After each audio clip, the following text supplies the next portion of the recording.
Then I'm going to do Nude Mood, Plumping.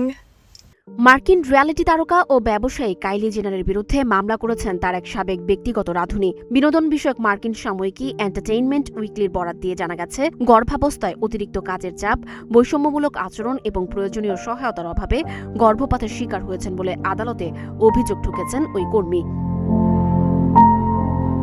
আদালতের নথি অনুযায়ী পরিচয় গোপন রাখা ওই রাঁধুনি 2022 সালের ডিসেম্বর থেকে 2025 সালের মার্চ পর্যন্ত কাইলির অধীনে কর্মরত ছিলেন। 2024 সালের ডিসেম্বরে তিনি 3 মাসের অন্তঃসত্ত্বা হওয়ার এবং তার গর্ভধারণটি উচ্চ ঝুঁকিপূর্ণ হওয়ার বিষয়টি কাইলির টিমকে জানান। স্বাস্থ্যগত কারণে কাজের চাপ কমানোর অনুরোধ করলেও তা আমলে নেওয়া হয়নি। উল্টো তাকে সপ্তাহে প্রায় 55 ঘন্টা কাজ করতে বাধ্য করা হতো।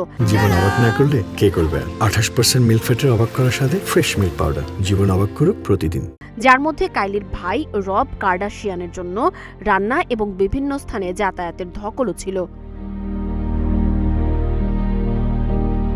মামলায় অভিযোগ করা হয়েছে, একবার কোনো সাহায্য ছাড়াই ভারী খাবারের সামগ্রী বহনের সময় তিনি অসুস্থ হয়ে পড়েন। এরপর গর্ভাবস্থায় 5 মাসে ক্যালিফোর্নিয়া পাম স্প্রিংয়ে কাইলির সন্তানের জন্মদিনের অনুষ্ঠানে তাকে দীর্ঘ সময় অত্যন্ত কঠিন পরিশ্রম করতে হয়।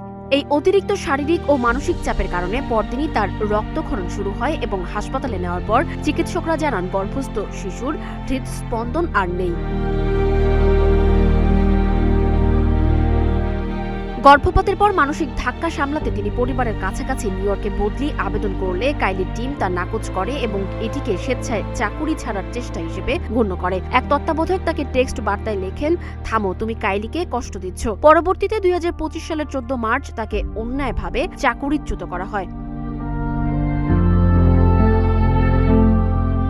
মামলায় কাইলি জেনার, তার প্রতিষ্ঠান, ব্যবস্থাপনা সংস্থা ও বেশ কয়েকজন তত্ত্বাবধায়কের নাম উল্লেখ করা হয়েছে। তবে কাইলি সরাসরি এই নির্যাতন করেননি, বরং কর্মকর্তাদের এসব বৈরী আচরণ সম্পর্কে অবগত থেকেও কোনো ব্যবস্থা নেননি বলে মামলায় উল্লেখ করা হয়। ভুক্তভোগী কর্মী অনির্দিষ্ট পরিমাণ ক্ষতিপূরণ দাবি করেছেন। তবে এটি প্রথম নয়, এর আগেও কাইলির 2 গৃহ পরিচারিকা কর্মস্থলে বৈরী পরিবেশের অভিযোগে মামলা করেছিলেন।